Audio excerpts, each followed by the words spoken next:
Pengertian anemia. Anemia adalah suatu kondisi di mana jumlah sel darah merah atau hemoglobin, protein pengikat oksigen, kurang dari nilai normal. Kurang dari 12 gram per desiliter menurut Kemenkes 2015.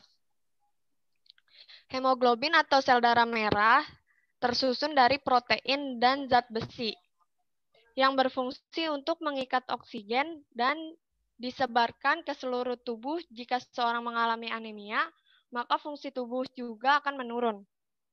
Bisa dilihat di gambar ya, perbedaan orang normal dan anemia.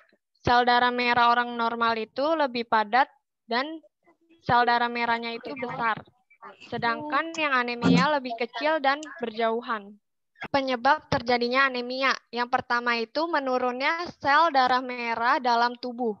Kondisi ini disebabkan karena kurangnya asupan zat besi pada tubuh, jadi pembentukan sel darah merahnya itu menurun atau menjadi lama.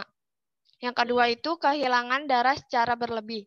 Disebabkan oleh beberapa faktor, contohnya itu kecelakaan, menstruasi atau haid yang berlebihan, pendarahan pada saat melahirkan, dan adanya pendarahan pada saluran cerna seperti wasir. Yang ketiga itu hancurnya sel darah merah yang terlalu cepat. Pada tubuh yang sehat, sel darah merah memiliki waktu hidup sekitar 120 hari sebelum akhirnya hancur dan digantikan oleh sel darah merah yang baru. Hancurnya sel darah merah yang tercepat ini terjadi pada orang yang mengalami anemia hemolitik. Adalah anemia yang disebabkan oleh kondisi ketika sel darah merah hancur sebelum waktunya. Anemia ini merupakan penyakit keturunan atau penyakit gen. Tanda dan gejala anemia. Mata, kelopak mata bagian dalam atau konjungtiva itu terlihat pucat. Kepala itu sering merasakan pusing dan tidak fokus. Jantung yang dirasakan itu berdebar-debar dan dada terasa sakit. Pada pernafasan yang dirasakan itu sulit bernafas atau sesak nafas. Kulit terlihat pucat terutama pada bagian telapak tangan.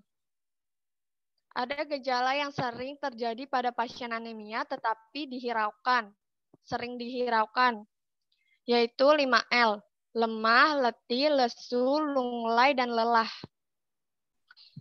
Ini ada pencegahan penyakit anemia. Yang pertama itu cek darah lengkap. Tujuannya itu untuk mengetahui jumlah sel darah merah, sel darah putih, dan trombosit dalam tubuh. Cek darah lengkap ini bisa dilakukan 1 bulan sekali di rumah sakit.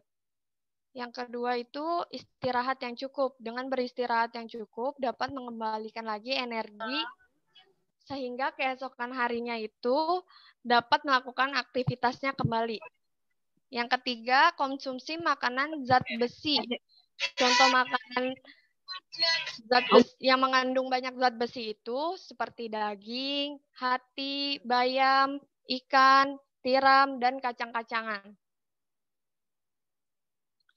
Yang terakhir itu ada hindari minuman kafein seperti kopi dan teh. Bagaimana cara perawatan anemia di rumah? Yang pertama itu makan kaya zat besi dan asam folat. Karena zat besi dan asam folat itu penting dalam pembentukan sel darah merah atau hemoglobin. Oleh karena itu, penting bagi penderita anemia untuk memenuhi asupan zat besi dan asam folat dalam tubuhnya. Yang kedua, minum 1 tablet tambah darah setiap minggu. Ini bisa mengatasi anemia dan menambah energi pada penderitanya. Yang ketiga itu, tingkatkan konsumsi vitamin C. Karena vitamin C itu dapat membantu penyerapan zat besi serta secara maksimal. Yang terakhir, menghindari tertularnya malaria. Pengobatan anemia. Yang pertama itu konsumsi zat besi dan asam folat seperti daging, tiram, ikan, kacang-kacangan, dan sayur-sayuran. Makanan ini sangat penting bagi penderita anemia untuk memenuhi asupan zat besi dan asam folatnya dalam tubuh. Yang kedua, konsumsi vitamin C seperti jeruk, tomat, dan alpukat. Penting untuk penyerapan zat besi secara maksimal. Yang ketiga itu ada transfusi darah cepat untuk meningkatkan HB atau sel darah merah. Transfusi darah ini dilakukan bila HB penderita anemia itu di bawah 10 gram per desiliter. Udah makan itu. Yang keempat, minum obat penambah darah. Dapat mengatasi anemia dan penambahan energi. Yang kelima, transplantasi sel sumsu tulang belakang. Dilakukan pada penderita anemia aplastik jika sumsum tulang belakangnya tidak mampu membuat sel-sel darah merah yang sehat. Apa saja sih komplikasi dan akibat dari penyakit anemia? Yang pertama itu mudah lelah saat beraktivitas. Oksigen di dalam tubuh sedikit sehingga membuat penderita anemia itu mudah lelah saat beraktivitas. Yang kedua, masalah pada jantung.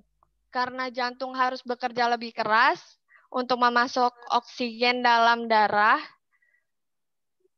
makanya penderita anemia itu sering merasakan sakit dada. Yang ketiga itu gangguan paru-paru. Karena oksigen dalam paru-paru sedikit membuat penderita anemia sesak nafas. Yang keempat, ada gangguan proses tumbuh kembang. Komplikasi ini terjadi pada anak-anak yang menderita anemia. Yang kelima, rentan terkena infeksi. Karena daya tahan tubuh sedang lemah, jadi penderita anemia ini rentan sekali terkena infeksi seperti flu dan batuk. Ini ada terapi komplementer pada penderita anemia. Salah satu terapi non-farmakologis yang dapat digunakan adalah terapi kombinasi jus bayam hijau, jambu ditambahkan dengan madu. Terapi kombinasi tersebut mengandung zat besi atau Fe yang bisa meningkatkan kadar hemoglobin pada penderita anemia, vitamin C yang membantu untuk proses penyerapan zat besi, dan mengandung antioksidan. Fasilitas kesehatan yang bisa digunakan ada 3 jenjang pelayanan kesehatan menurut Undang-Undang Kesehatan Nomor 36 Tahun 2009. Pasal 30 ayat 2. Pelayanan kesehatan tingkat pertama itu puskesmas. Pelayanan kesehatan tingkat kedua ada klinik. Pelayanan kesehatan tingkat ketiga itu rumah sakit.